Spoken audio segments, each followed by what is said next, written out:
Hello everyone. So today our topic of discussion is solution of second order partial differential equation by inspection method. तो हम आज discuss करेंगे solution of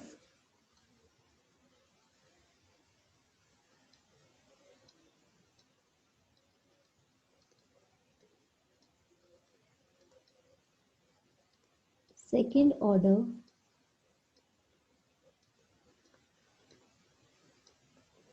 partial differential equation by inspection.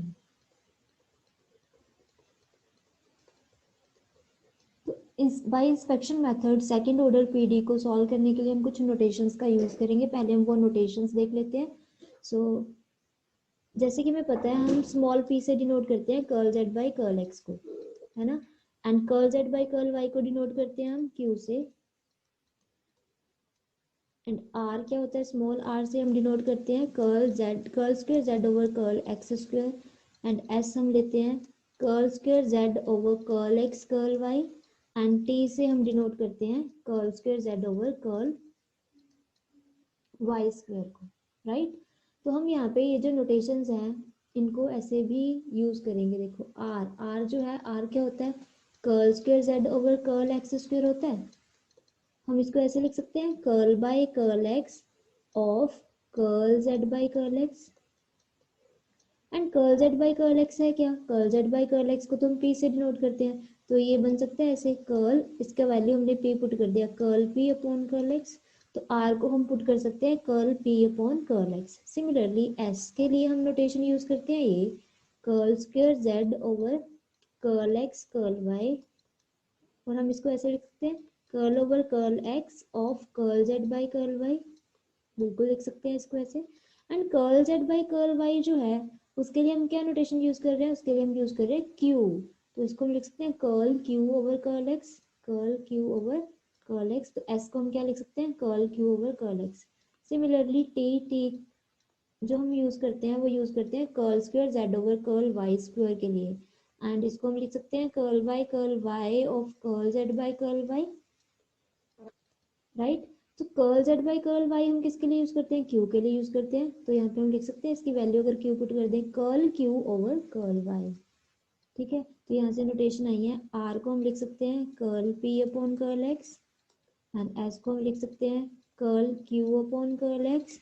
And T के लिए हम use कर सकते हैं curl Q upon curl y. ये हम अकॉर्डिंगली यूज करेंगे. क्वेश्चन से हमें आइडिया हो जाता है कि हमें कैसे यूज करना है. ठीक है. ये नोटेशंस को कि हम ये नोटेशंस का यूज करें या फिर ये इन नोटेशंस का यूज करें. ठीक है. ये क्वेश्चंस को देख के आइडिया होता है. तो वैसे भी हम इंस्पेक्शन मेथड कर रहे हैं तो देखेंगे वहां पे कि कौन सी नोटेशन हमें यूज करनी चाहिए क्वेश्चन को सॉल्व करने के लिए, राइट.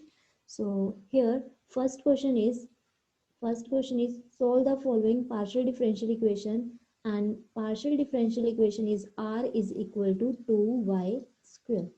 ठीक है. ये हमें पार्शियल डिफरेंशियल इक्वेशन दिया हुआ है और हमें ये पता है आर हम किसके लिए यूज करते हैं curl square z over curl x square के लिए. और यहाँ पे कितना है 2y स्क्वायर.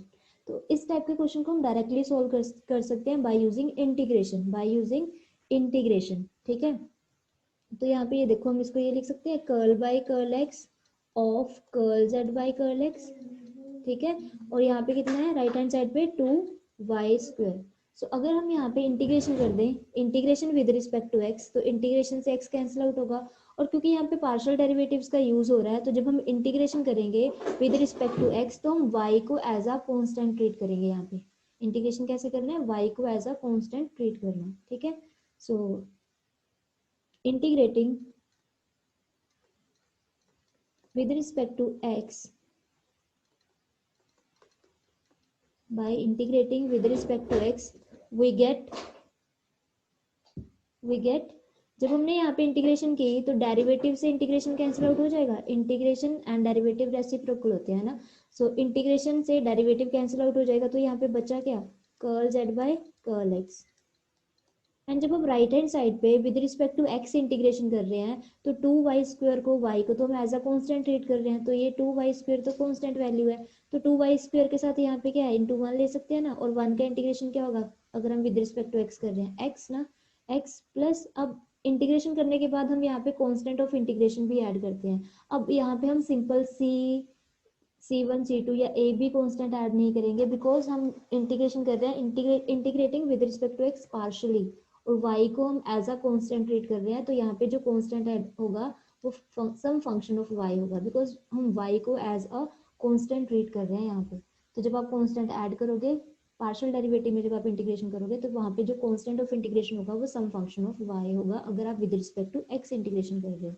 ओके, और हमें ये पता है कि अगर हमें ये डिफरेंशियल इक्वेशन को सॉल्व करना है तो यहाँ पे z अननोन है, तो हमें z की तो वैल्यू फाइंड करनी है। तो अगर इसका एक बार और इंटीग्रेशन कर दें विद रिस्पेक्ट टू x, तो यहाँ से हमारे पास z की वैल्यू आ जाएगी और वही हमारा रिक्वायर्ड आंसर होगा। Okay, now again by integrating with respect to x we get, अब जब हम यहाँ पे इंटीग्रेशन करेंगे, कर्ल बाय कर्ल x से इंटीग्रेशन कैंसिल आउट हुआ, तो यहाँ पे कितना आएगा z, बिकॉज हम with respect to x integration कर रहे हैं, तो ये जो 2y² है ये तो कांस्टेंट है, ऐसे ही रहेगा, एंड x का इंटीग्रेशन क्या होगा, x² by 2 होगा। जब हम यहाँ पे with respect to x integration कर रहे हैं, ये तो कांस्टेंट है function of y, with respect to x integration करोगे तो y को एज अ कांस्टेंट ट्रीट करना है, तो ये तो कांस्टेंट है, इसके साथ क्या है फिर यहाँ पे 1 है ना, तो 1 की इंटीग्रेशन क्या होगी x, अगर हम विद रिस्पेक्ट टू x कर रहे हैं, एंड यहाँ पे फिर some constant of integration add करना है, बिकॉज हम with respect to x integration कर रहे हैं और y को एज अ कांस्टेंट ट्रीट कर रहे हैं, तो यहाँ पे जो कांस्टेंट ऑफ इंटीग्रेशन होगा वो सम फंक्शन ऑफ y होगा, तो हमने यहाँ पे f2y ऐड कर दिया। ठीक है, where f1 and f2 are arbitrary functions, where f1 and f2 are arbitrary functions। So z कितना आ गया हमारे पास, ये 2 से 2 कैंसिल आउट हो जाएगा, तो आंसर कितना आ रहा है x² y² plus f1 y into x plus f2 y। So this is required answer for the given partial differential equation. Now next question is, solve the partial differential equation AR is equal to xy, AR is equal to xy। अब हमें पता है a तो यहाँ पे constant है, r हम किसके लिए यूज करते हैं, curl square z by curl x square के लिए, तो ये r की वैल्यू पुट कर दी, एंड राइट हैंड साइड पे क्या है xy है। अब इसका भी अगर हम सिंपली इंटीग्रेशन कर दे तो हम z तक पहुंच जाएंगे, हमें z फाइंड करना है ना, सो integrating with respect to x on both sides of this equation we get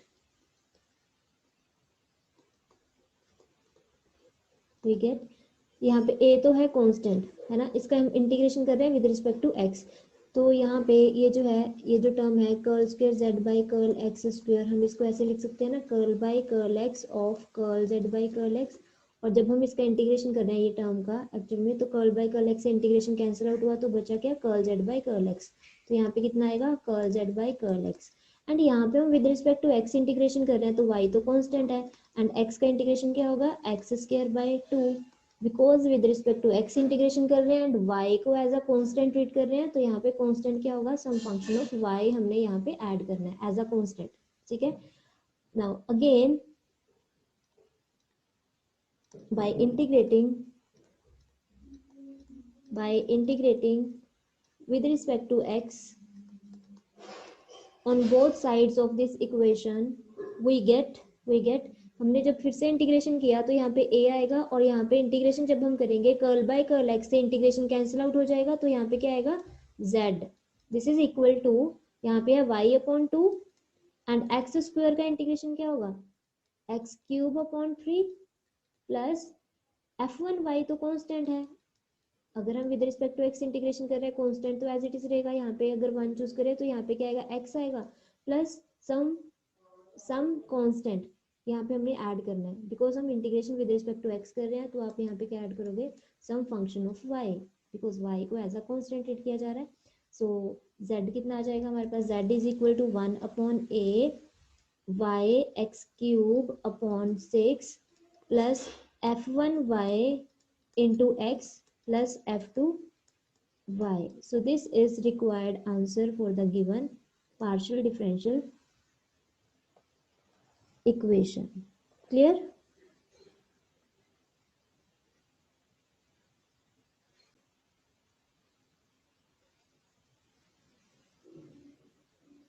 The next question is solve the following partial differential equation which is r is equal to x square e raised to power y। ठीक है, और फिर से हमें पता है r हम use करते हैं किसके लिए, curl square z over curl x square के लिए, और यहाँ पे क्या आ रहा है x square e raise to power y, right. अब इसमें भी हमें पता है यहाँ पे x और y से रिलेटेड फंक्शन है, अगर हम डायरेक्ट इंटीग्रेशन करेंगे तो हमारा क्वेश्चन ये हो जाएगा। ठीक है, इसको हम लिख सकते हैं curl by curl x, curl z by curl x is equal to x square e raise to power y। ठीक है, now bye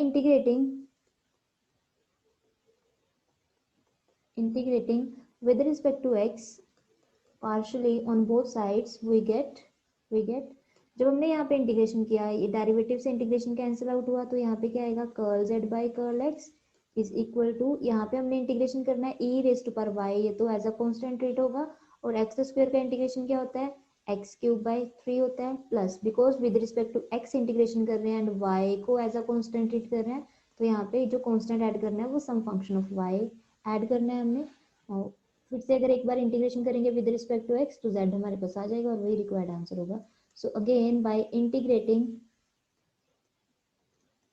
with respect to x on both sides of the above equation we get, यहाँ से integration से derivative ये cancel out होगा, यहाँ पे क्या आएगा z, एंड यहाँ e रेज टू पर y अपॉन 3 जो है वो तो एज अ कांस्टेंट ट्रीट हो रहा है because with respect to x कर रहे हैं हम इंटीग्रेशन, एंड x क्यूब का इंटीग्रेशन क्या होगा, x4 बाई 4 प्लस, अब ये तो कांस्टेंट है ये एज इट इज हम लिखेंगे, इसके साथ 1 है तो 1 का इंटीग्रेशन अगर हम विद रिस्पेक्ट टू x कर रहे हैं तो x होगा, plus some constant of integration हमें ऐड करना है because with respect to x integration कर रहे हैं, तो कांस्टेंट क्या ऐड करेंगे हम यहाँ पे f two y, some function of y। ठीक है, सो z कितना आ जाएगा, e raise to power y x raise to power 4 upon 12 plus f1y into x plus f2y। So this is required answer for the given PDE. Now next question is solve the following partial differential equation s is equal to x square minus y square।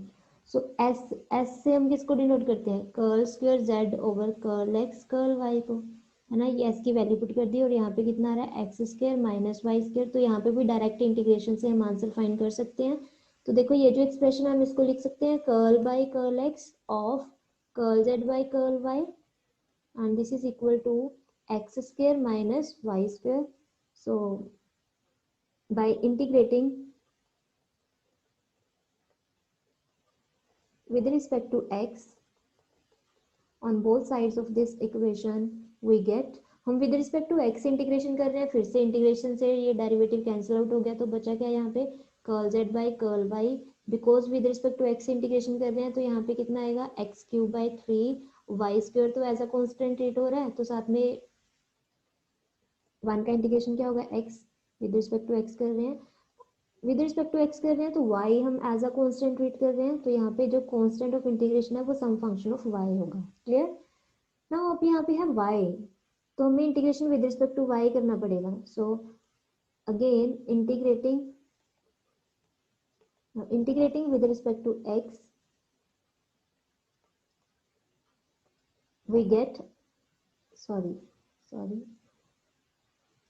by integrating with respect to y, because यहाँ पे y है, हमें with respect to y integration करना है, so curl by curl y से integration cancel out होगा, तो यहाँ पे कितना आएगा z, यहाँ पे because with respect to y integration हो रहा है तो x को एज अ कांस्टेंट ट्रीट करेंगे, तो ये एक्सप्रेशन तो कांस्टेंट है, और इसके साथ फिर 1 का इंटीग्रेशन क्या हो जाएगा y, अगर हम विद रिस्पेक्ट टू y कर रहे हैं, यहाँ पे x तो कांस्टेंट है, और y स्क्वायर का इंटीग्रेशन क्या होगा y क्यूब बाई 3, एंड अब यहाँ पे देखो ये with respect to y integration कर रहे हैं, तो यहाँ पे हमें ये लिखना पड़ेगा इंटीग्रेशन ऑफ f1y dy, है ना, with respect to y integration कर रहे हैं। अब इंटीग्रेशन करने के बाद सम कांस्टेंट ऑफ इंटीग्रेशन भी तो ऐड करना है, बिकॉज हम with respect to y integration कर रहे हैं एंड x को एज अ कांस्टेंट ट्रीट कर रहे हैं, तो यहाँ पे हम ऐड कर देंगे some function of x, some function of x as a constant, as a constant.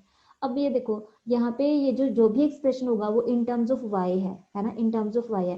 तो इंटीग्रेशन करने के बाद जो आंसर आएगा वो भी इन टर्म्स ऑफ वाई ही आएगा। इसका इंटीग्रेशन करने के बाद जो आंसर आएगा वो क्या आएगा, इन टर्म्स ऑफ वाई ही तो आने वाला है। तो हम इसको ये लिख सकते हैं, this is equal to z, z is equal to x upon 3 y minus x y cube upon 3। इसका आंसर जो है इन टर्म्स ऑफ वाई ही आएगा, तो हम इसका नेम चेंज कर देते हैं यहाँ पे, दिस इज जाई ऑफ वाई। इसका जो भी आंसर आया वो इन टर्म्स ऑफ वाई आएगा और वो फंक्शन ऑफ वाई होगा ना, तो जाई ऑफ वाई लिख दिया इसको, plus some function of x. So this is required answer for the given partial differential equation. Okay. Now next question is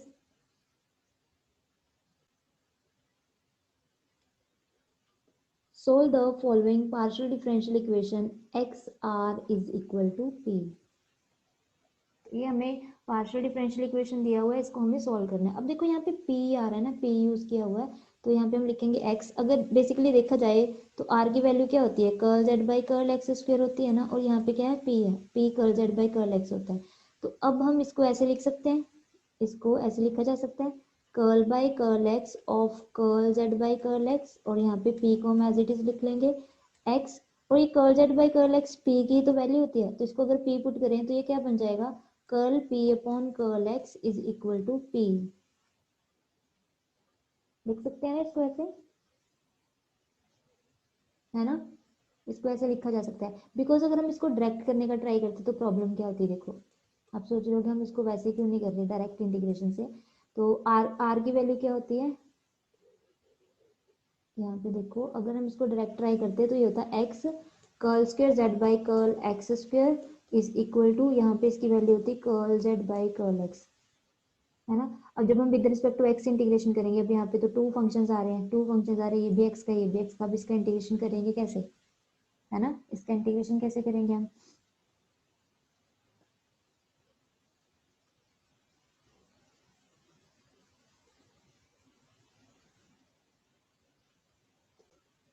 तो हमने देखा ये जो फंक्शन बन रहा है हमारे पास, ये जो हमारा पार्शियल डिफरेंशियल इक्वेशन है, इसका डायरेक्ट इंटीग्रेशन करना पॉसिबल नहीं हो रहा है विद रिस्पेक्ट टू एक्स। तो हम यहाँ पे p था ना, तो हमने ये जो डेरिवेटिव है इसको इन टर्म्स ऑफ p चेंज कर लिया। अब आप देख रहे हो यहाँ से हम वेरिएबल सेपरेट कर सकते हैं, तो देखो कर्ल p अपॉन p लिखा जा सकता है यहाँ पे, एंड यहाँ कर्ल x अपॉन x लिखा जा सकता है। ठीक है, हमने क्या किया, वेरिएबल सेपरेट कर दिए। अब अगर हम इसका इंटीग्रेशन करते हैं विद रिस्पेक्ट टू एक्स, तो इसका इंटीग्रेशन क्या होगा ना, बाय इंटीग्रेटिंग 1/p का इंटीग्रेशन क्या होगा, log p, एंड यहाँ पे 1/x का इंटीग्रेशन क्या होगा, log x।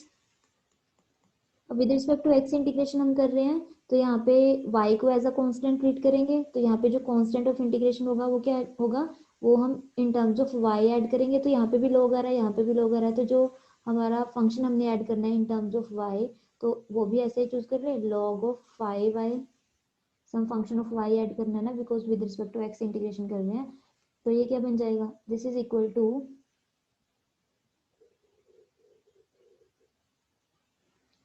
this equation is equal to log p is equal to log x phi of y, log mn use कर लिया हमने, log m plus log n is equal to log mn। log से log अगर हम cancel out करते हैं तो p कितना आ जाएगा, p is equal to x phi y।